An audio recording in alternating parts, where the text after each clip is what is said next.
Bonjour à tous, let's go in French. Bienvenue à cette conférence d'après-match avec l'entraîneur de la République centrafricaine, M. Sébastien Gatto, après cette rencontre face à Madagascar. Je m'en vais pour la première question avant de passer le micro aux collègues journalistes. Coach, bonsoir. Votre équipe s'est inclinée en fin de match face à Madagascar. Pour vous, quelle lecture vous faites de cette rencontre? Au fait, la première temps ça a été moyen, mais il y a eu pas mal des occasions de but qu'on n'a pas pu concrétiser, une seule, et que la deuxième mi-temps, avec la mutation des joueurs au niveau de l'attaque, il y a eu des occasions de but qu'on n'a pas pu marquer et que ça pesait un peu sur la défense. Les dernières minutes, ils ont cédé parce que les autres ont négocié et puis après c'est arrivé.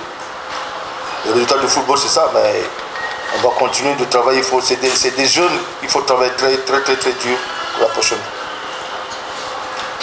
Merci. Donc si à la deuxième mi-temps, on a pu injecter des joueurs qui se valent aussi pendant le centre d'entraînement, pendant le regroupement.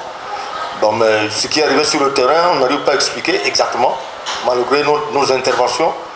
Bon, ils n'ont pas pu cerner les éléments qu'on a donnés comme... si jamais ils étaient sur le terrain, ils devaient le faire comme ça. Bon, avec l'euphorie du match, la tension du match, ils se sont mal comportés et puis on a perdu presque à la fin. Là, ça nous permet aussi d'avoir des informations. C'est une école de la vie.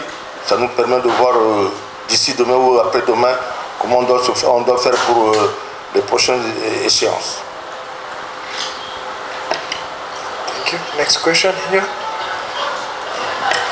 L'équipe, par rapport à la défense, par rapport au milieu de terrain, et c'est cette défense-là qu'on a toujours joué avec des permutations des joueurs quelque part.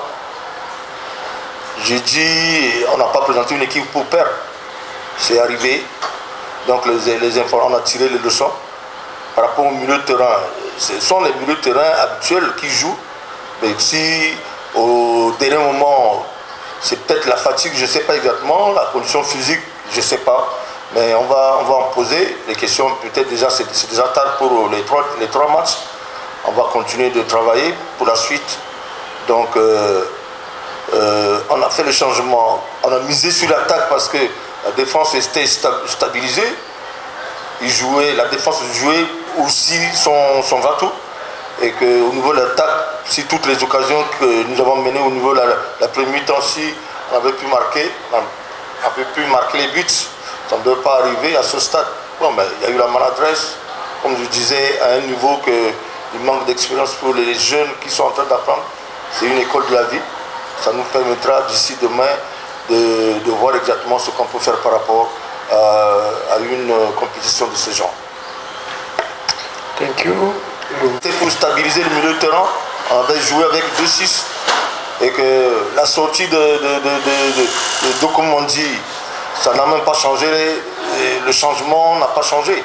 C'est pourquoi on a dit que les autres procédaient sur le flanc gauche, comme vous l'avez dit. Et les balles qui sont mal négociées de l'autre côté et qu'on ne pouvait pas faire le changement au dernier moment parce qu'on avait épuisé nos changements. Il était question de renforcer le milieu de terrain pour stabiliser. Bon, mais les buts, c'est des petites erreurs qui sont arrivées. Les autres ont décroché.